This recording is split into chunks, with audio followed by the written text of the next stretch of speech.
할렐루야. 8월 15일 월요일 새벽 기도를 시작하도록 하겠습니다.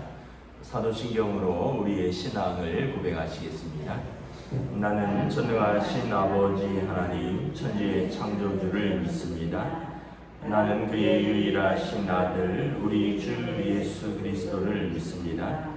그는 성령으로 잉태되어 동정녀 마리아에게서 나시고 본디오 빌라도에게 고난을 받아 십자가에 못 박혀 죽으시고 장사된 지 사흘 만에 죽은 자 가운데서 다시 살아나셨으며 하늘에 오르시어 전능하신 아버지 하나님 우편에 앉아 계시다가 거기로부터 살아있는 자와 죽은 자를 심판하러 오십니다. 나는 성령을 믿으며 거룩한 공교회와 성도의 교제와 죄를 용서받는 것과 몸의 부활과 영생을 믿습니다. 아멘. 찬송가 401장 찬양하시겠습니다. 찬송가 401장입니다.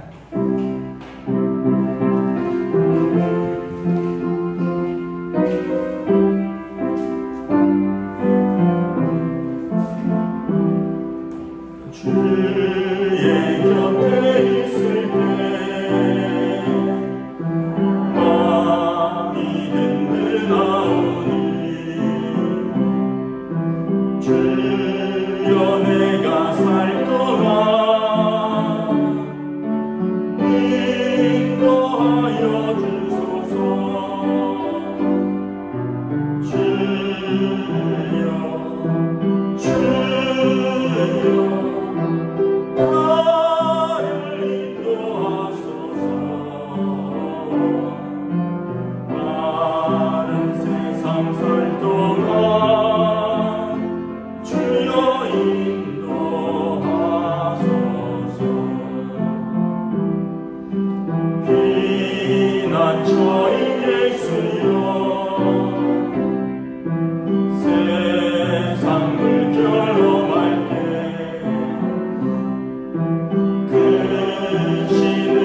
구약성경 창세기 8장 1절부터 12절까지 말씀입니다. 창세기 8장 1절부터 12절까지 말씀입니다. 다 찾으신 줄 알고 저 여러분들이 한 절씩 교도하도록 하겠습니다. 창세기 8장 1절부터 12절입니다.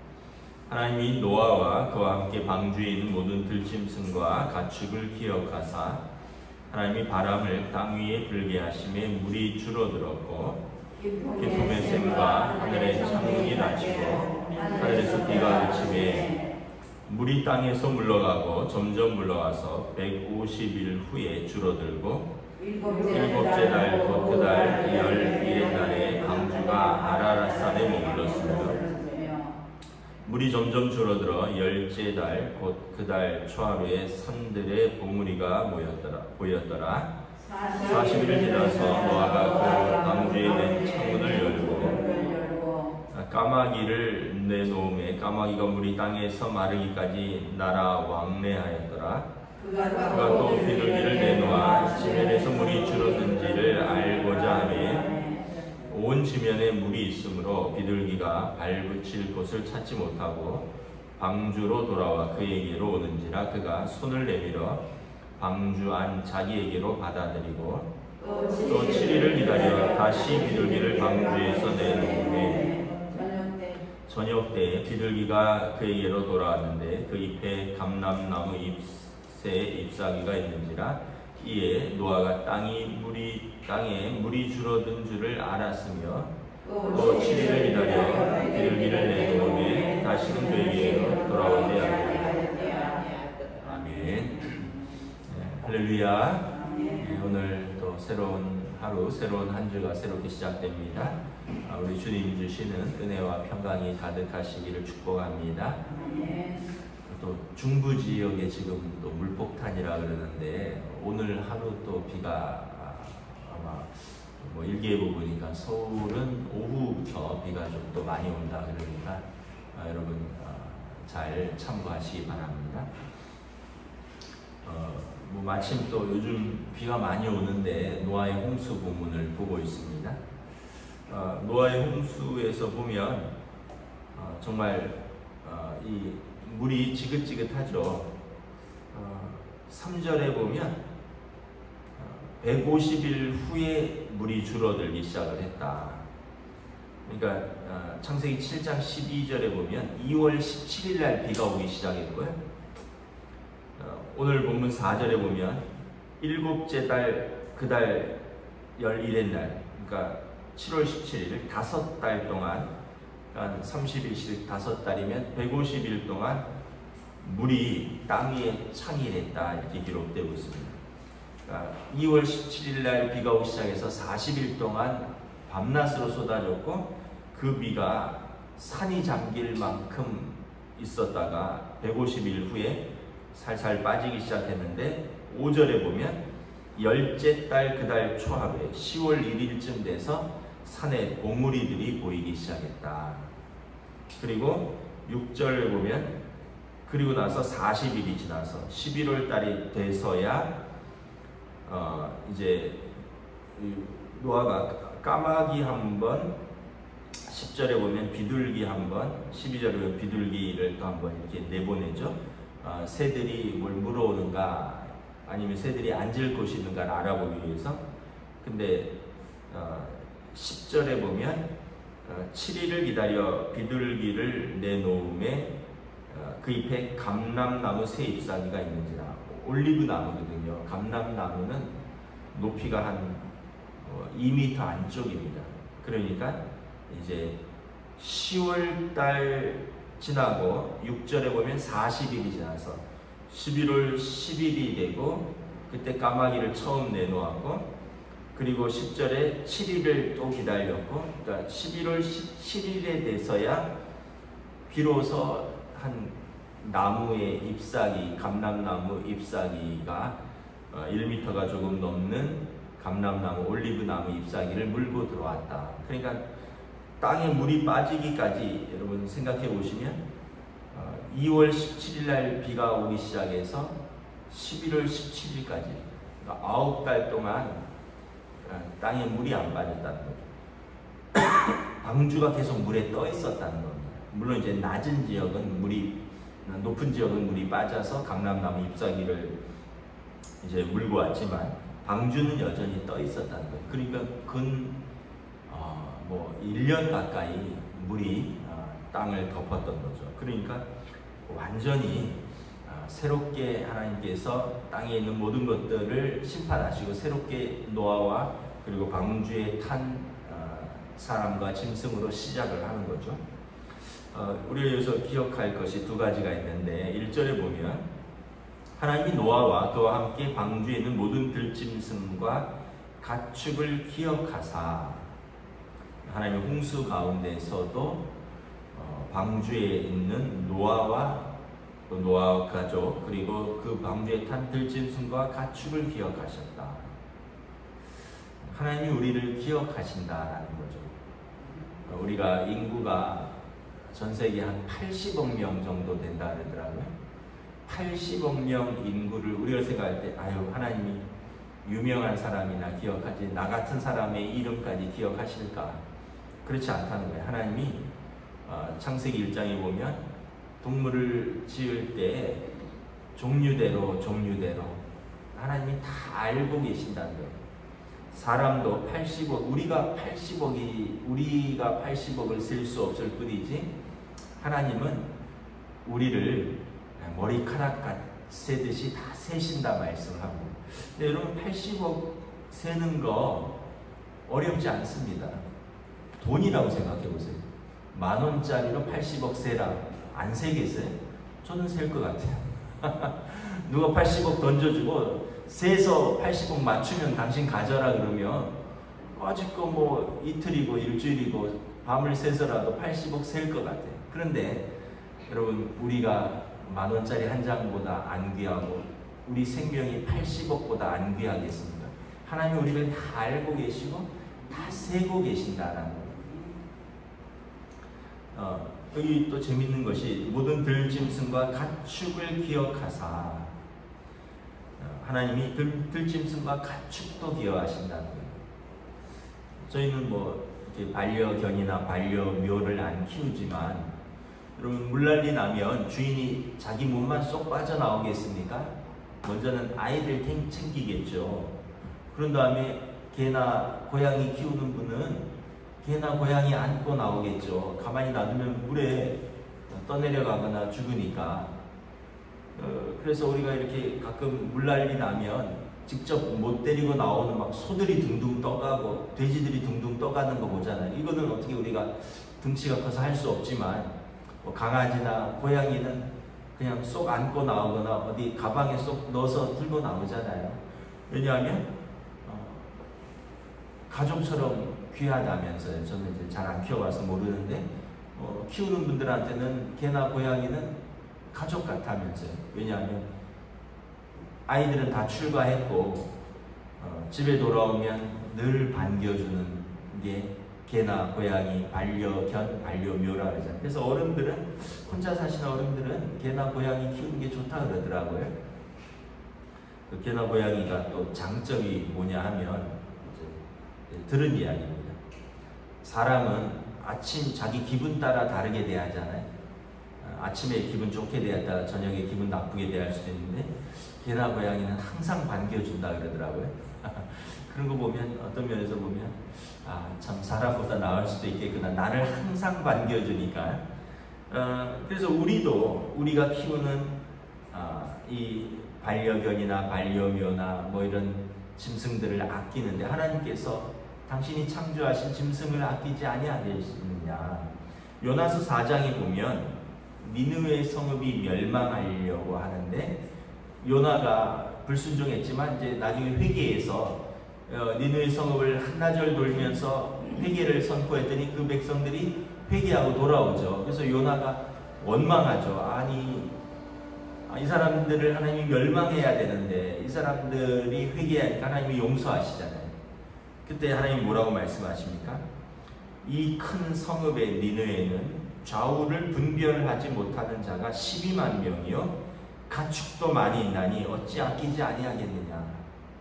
니느웨 성, 큰 성에 하나님이 12만 명이 살고 계시는 것을 세고 계신다는 거예요. 그리고 그 성에는 가축도 많이 있다니 그 성에 사는 짐승까지 다 세고 있다는 거죠. 어찌 아끼지 아니하겠느냐. 하나님이 여러분 우리를 어찌 아끼지 아니하시겠느냐.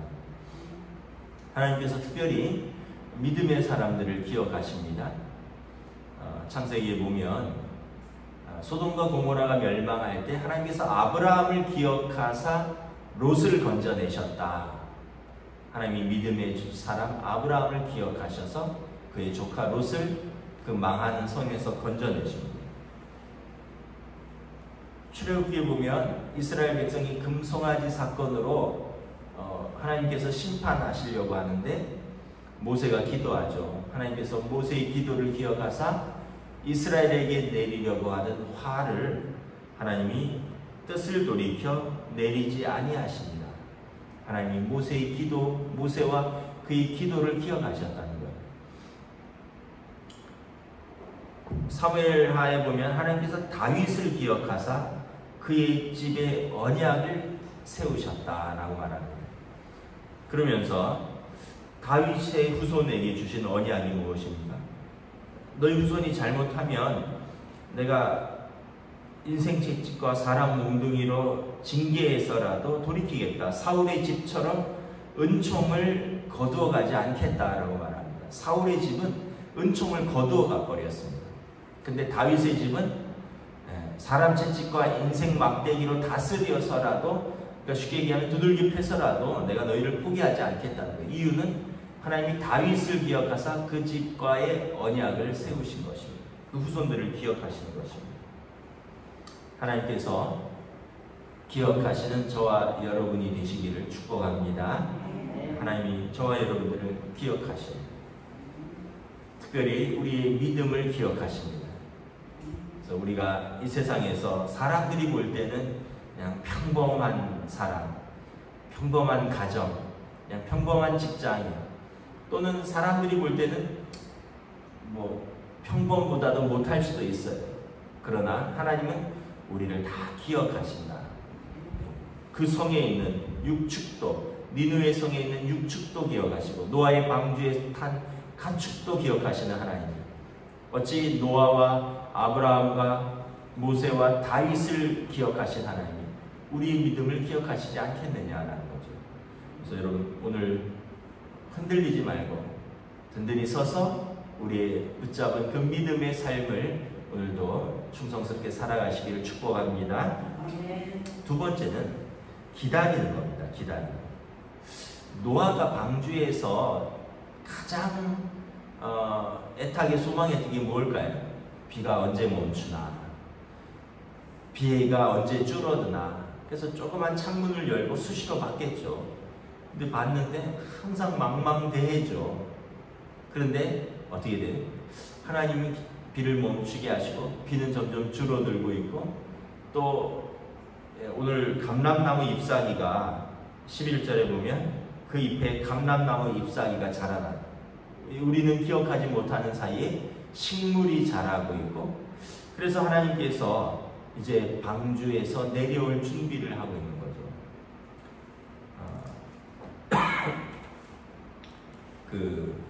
우리가 이렇게 인생에서 기다리는 것이 참 중요합니다. 내 때에 내 마음대로 되는 것이 인생에서 하나도 없어요.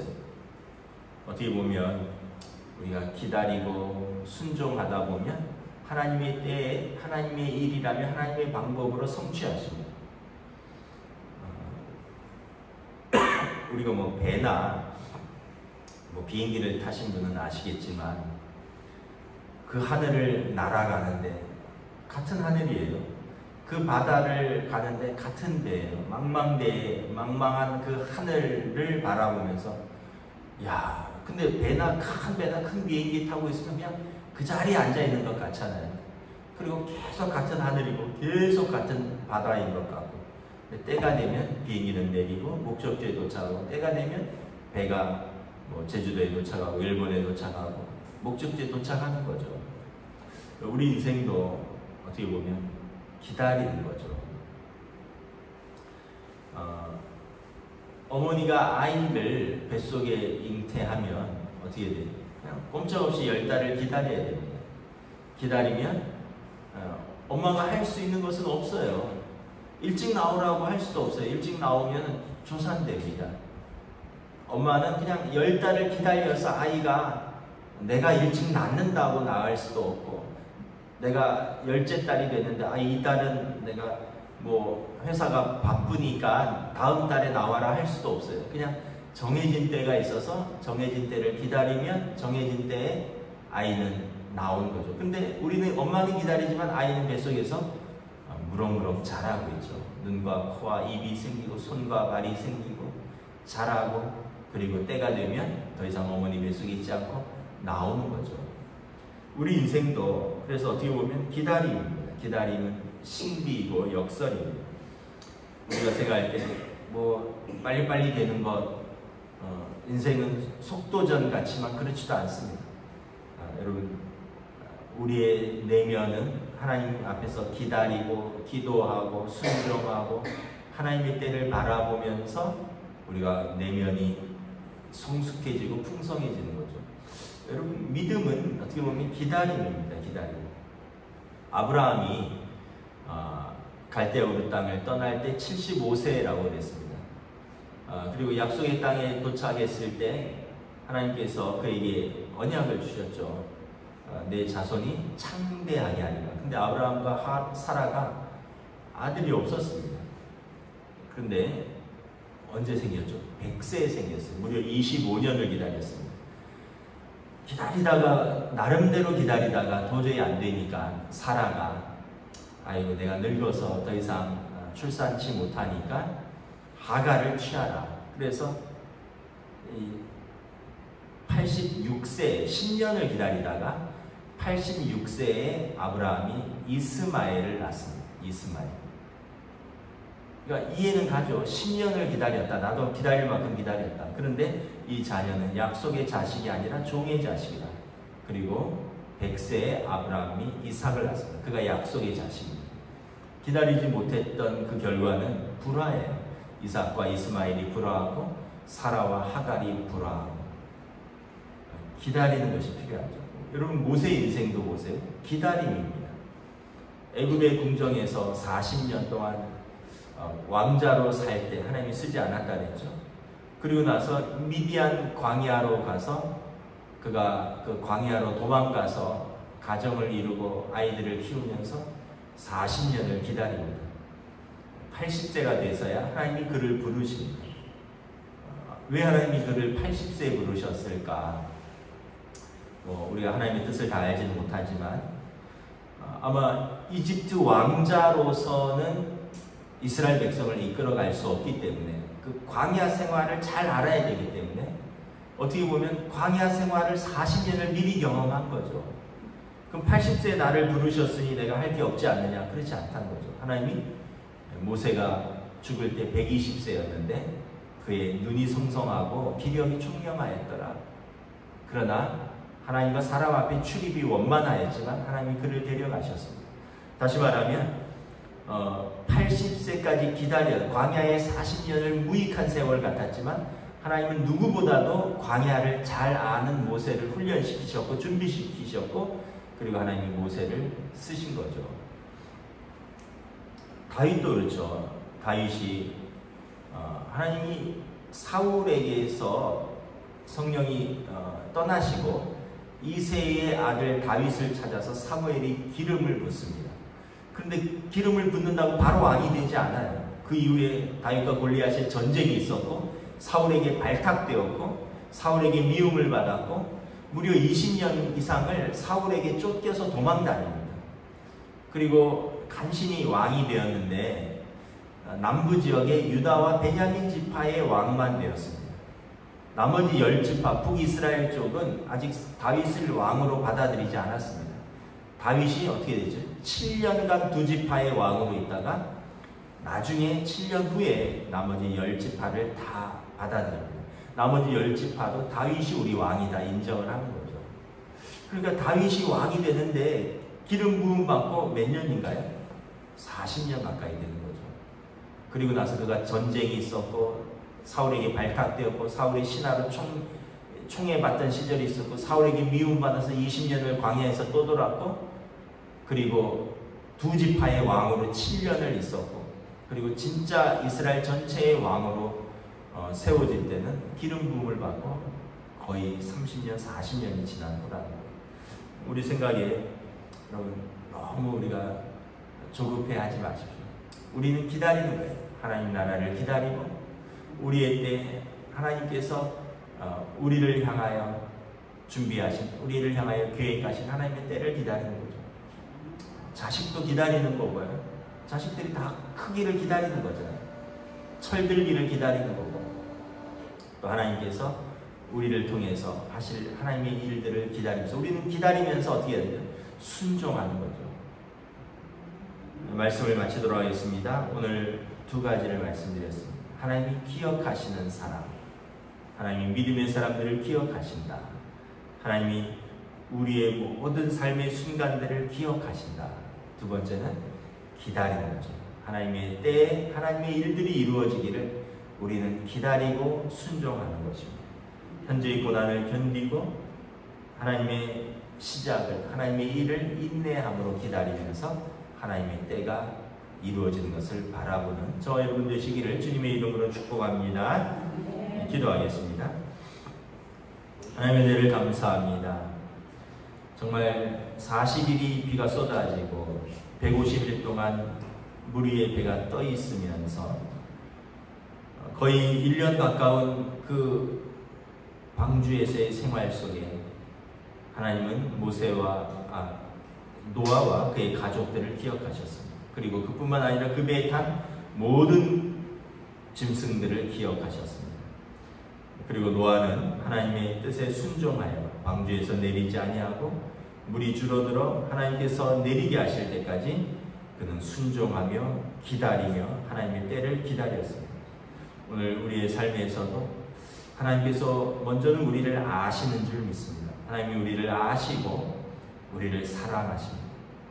시편 139편에 감찰하시는 하나님처럼 우리 어머니 뱃속에서 우리의 형질이 지어지기 전부터 하나님이 우리를 아셨고 우리를 기억하셨고 우리의 삶을, 우리의 모든 믿음의 삶의 여정과 과정들을 하나하나 다 기억하시고 그리고 우리를 붙드시고 도우시며 또 우리는 하나님 나라를 소망하며 하나님의 때에 하나님의 일들이 이루어지기를 기다리며 오늘도 믿음으로 순종하는 믿음의 하루, 복된 하루로 인도하여 주시옵소서.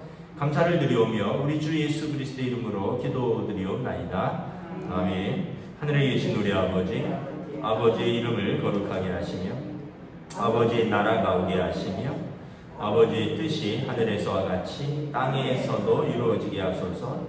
오늘 우리 일용할 양식을 주시고 우리가 우리에게 잘못한 사람을 용서하여 준 것 같이 우리 죄를 용서하여 주시고 우리를 시험에 빠지지 않게 하시고 권능과 영광이 영원히 아버지의 것입니다. 아멘.